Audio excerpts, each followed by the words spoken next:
일본 한국에서 물러서라. 삼성전자와 SK하이닉스는 화웨이가 아니다. 지난 25일 미국 업계의 이익을 대변하는 미국 기업연구소 클로드 바필드 연구원이 칼럼에서 일본을 비판하면서 한 말입니다. 그는 한일 과거사와 관련해 어느 편을 들겠다는 것이 아니라 일본의 유연하고 파괴적인 보복을 말하려는 것이라고 했습니다. 일본의 수출 규제가 5G 이동통신에서 중국의 지배력을 키우는 결과를 초래할 것이라고 보았습니다. 현재 세계 외신에서는 한국의 뜨거운 불매운동을 소개하고 있습니다. 미국 유력 경제지인 월스트리트 저널은 한국의 보이콧 풍경, 우리 가게는 일본 제품 안 팔아요 라는 제목의 기사에서 한국인들이 일본산 제품이라면 모조리 불매 선언을 하고 있다고 했습니다. 한국 소매점들이 일본산 제품을 판매하지 않는다는 공지를 걸어두고 일본산 제품을 매대에서 빼고 있다며 5만 개가 넘는 매장이 이 운동에 동참하고 있다고 보도했습니다. 또한 일본 정부는 한국의 불매운동으로 인한 경제적 타격을 아직 우려하고 있지는 않지만 한국은 일본에 있어 세 번째로 큰 수출 대상국이라며 이건 한국과 일본 둘 다 지는 게임이라고 전했습니다. 영국 일간지 가디언은 24일 한국에서 벌어지는 일본 불매운동을 집중 조명했습니다. 한국과 일본 정부 간 무역 및 정치적 분쟁으로 시작된 일본 제품에 대한 보이콧이 확산하면서 한국 내 일부 주유소와 정비소에서 일본산 차량에 기름을 넣어주지 않거나 수리를 거부한 현상이 나타나고 있다고 전했습니다. 지난 12일 개봉한 일본 애니메이션 엉덩이 탐정도 이 때문에 외면당하고 있다고 보도했습니다.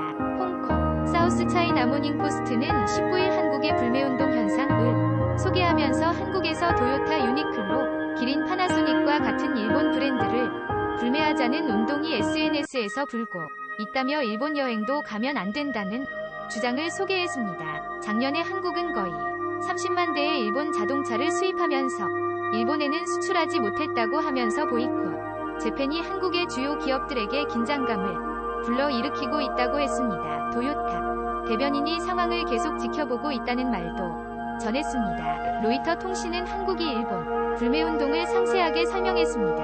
한국의 공정문화재단에서 주최한 맥주 축제에서 일본 기린 맥주 1톤의 주문을 취소했다고 소개했고 매출일 2위를 다투던 아사히 맥주가 판매가 안 되고 있으며 일본 여행 취소가 급증하고 있다고 전했습니다. 한국 위는 브랜드인 탑텐의 광복절에는 한정판 티셔츠가 작년보다 2배 빠르게 팔리고 있다고 했습니다. 또 마블 팬인 한 한국인은 인터뷰에 그가 일본 소니 픽처스에게 배급되는 스파이더맨에 대한 이야기를 소개했습니다. 나는 스파이더맨을 사랑하지만 그것을 보고 싶은 나의 욕망과 싸우고 있다. 중동의 알자지라도 수십 년간의 불신이란 제목으로 한국 자영업자들의 자발적인 보이콧을 소개했습니다. 한국에 입점한 일본 의류 브랜드 유니클로 매장 밖에는 한국인들의 저항 시위가 열렸으며 일부 한국인들은 2020년 도쿄 올림픽에 한국 정부가 참가하지 말자는 주장을 하고 있다며 전했습니다. 한국이 일본 불매 운동을 하자 일본 내 부정적인 반응은 이랬습니다. 우리는 오래전부터 한인 한국 보이콧을 하고 있다. 여행객이 줄어봤자 얼마나 즐기겠느냐. 학원 다니는 없다. 일본 여행 안 할 거라면 올림픽에 참가하지 마라. 한국 어차피 약소국이라 일본 경제에 문제 없다. 분명 일본인들 중에는 과거를 반성하고 선량한 이들이 있지만 아직도 아베와 일본 우익 세력들의 발언과 태도는 바뀌지 않고 계속되고 있습니다. 25일 일본 불매운동 리얼미터의 여론조사에서 우리 국민 10명 중 1명이 참여하겠다는 의사를 밝혔다고 했습니다.